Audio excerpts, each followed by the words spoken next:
Hello Yummy Fantasies viewers, this is Vaishnavi again, speech language pathologist from Chennai.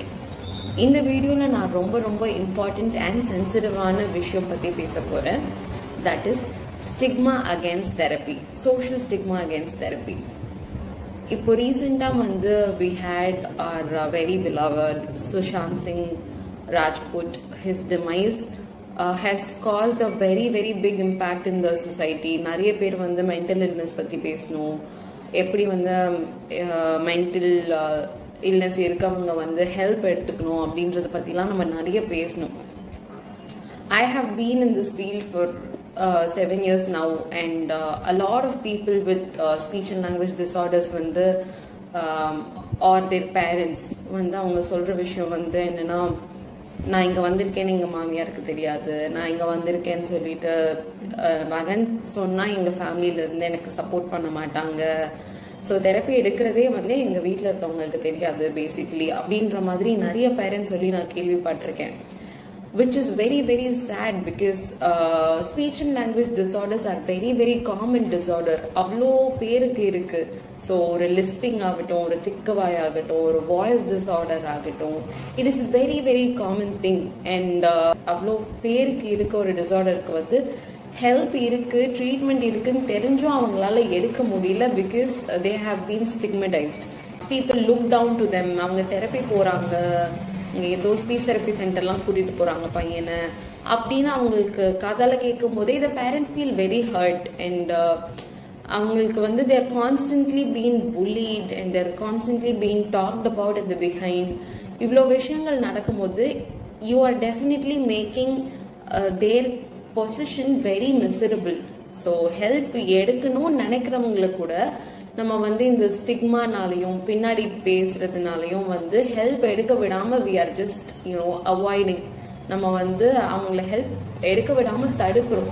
that is very bad.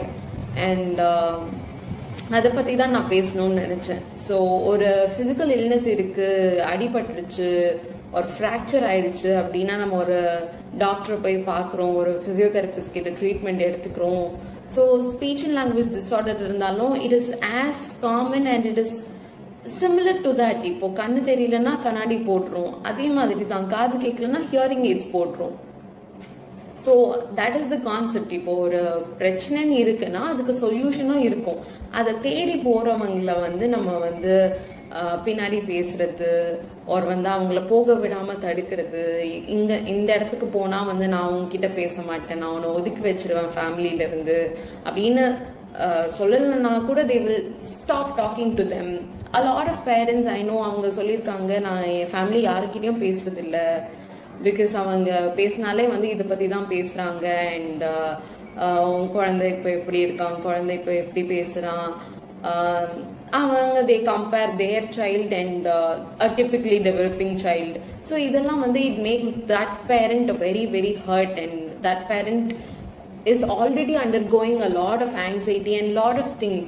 so அவங்களுக்கு you are just weighing down a lot more on them. நம்ம அவங்க மேல நிறைய pressure and social stigma நம்ம கொடுக்கறதுனால அவங்களுக்கு இன்னுமே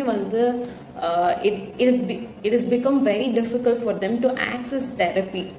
so don't look down on anybody who takes therapy or any help or a rehabilitation professional கிட்ட இருந்து ஹெல்ப் எடுக்கிறாங்கன்னா அவங்களுக்கு தேவைப்படுது, அவங்க எடுக்கிறாங்க. that's it, that's about it. so அவங்களுக்காக பின்னாடி பேசுறது அந்த மாதிரி பண்றது it's very bad. and I hope this video brings a little awareness about it, and I hope we all start being a little more sensitive. so நம்ம ஒரு வார்த்தை பேசுறோம் அப்படின்னா அது எதிர்க்க இருக்கவங்களோட மனசுல எப்படி ஒரு இம்பாக்ட் ஏற்படுது அப்படின்றதையும் நம்ம யோசிச்சு பேசணும் அப்படின்னு நான் நினைக்கிறேன். so when you know somebody has any disorder or anything, உங்களோட கான்வர்சேஷன் அதை மையமா வச்சு மட்டுமே இருக்க வேண்டாம். மார்க் பண்றது, மேக்கிங் ஃபேஸஸ் அபவுட் இட், அந்த குழந்தை எப்படி பேசுமோ அந்த மாதிரி பேசி காட்டுறது, ஸோ அந்த மாதிரி மட்டும் இருக்க வேண்டாம். If you can help them, help. But if you cannot, do not talk behind or do not stigmatize them. அவங்கள தனியாக ஒதுக்கி வைக்கிறது அந்த மாதிரி தயவு செஞ்சு பண்ணாதீங்க. ஸோ ஓகே நீங்கள் கேட்கலாம், ஓகே நான் ஸ்டிக்மடைஸ் பண்ணல, அவங்கள ஒதுக்கி வைக்கல, how to make them feel included அப்படின்னா you can do give simple compliments. So அவங்கள பார்க்கும்போது கண்ணா நீ ரொம்ப அழகாக சிரிக்கிற, your smile is very beautiful அப்படின்னு நீங்கள் ஒரு தடவை சொல்லி பாருங்களேன். ஒரு சைல்டு வித் டிசபிலிட்டி அவங்களோட பேரண்ட் வந்து they hardly hear any compliments for their children. This is very very true. நம்ம வந்து நிறைய குழந்தைய வந்து இப்போ சூப்பர் மார்க்கெட்ல யாரையோ பார்க்குறோம், அவர் வந்து நம்ம வீட்டு குழந்தைங்களை வந்து கொஞ்சிரும், அந்த மாதிரிலாம் இருக்கு இல்லையா.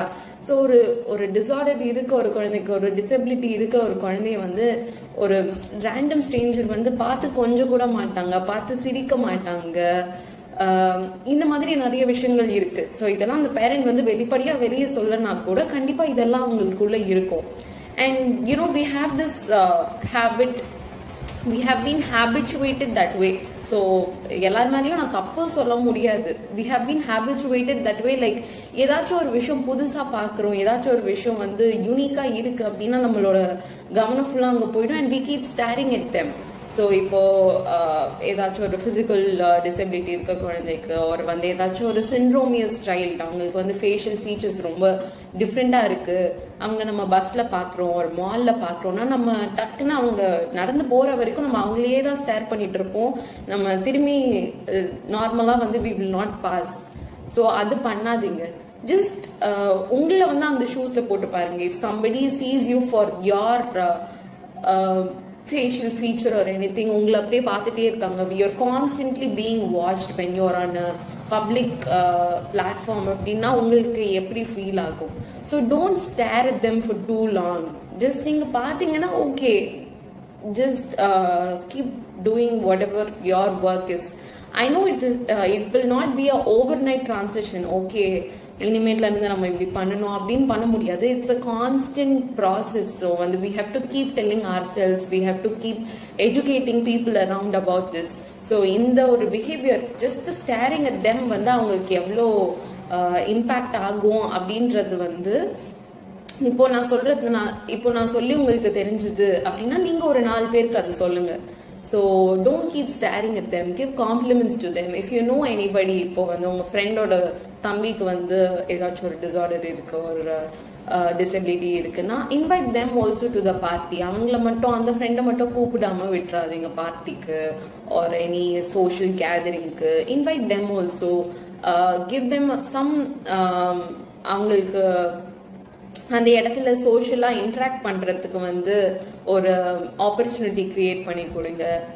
when they come and talk to you or when you go and talk to them, just be aware, smile and ask them to feel comfortable. So these are the very small things you can do. So ஒரு party வச்சோன்னா invite பண்றது, அவங்களுக்கு ஒரு complement கொடுக்கறது, public பிளாட்ஃபார்ம்ல அவங்கள ரொம்ப நேரம் ஸ்டேர் பண்ணாம இருக்கிறது. ஸோ இந்த மாதிரி விஷயங்கள்லாம் எல்லாராலையும் பண்ண முடியும் இல்லையா. So that's the way you show love to them. And thanks a lot for watching this video. Please share it with your friends, family, readers and followers.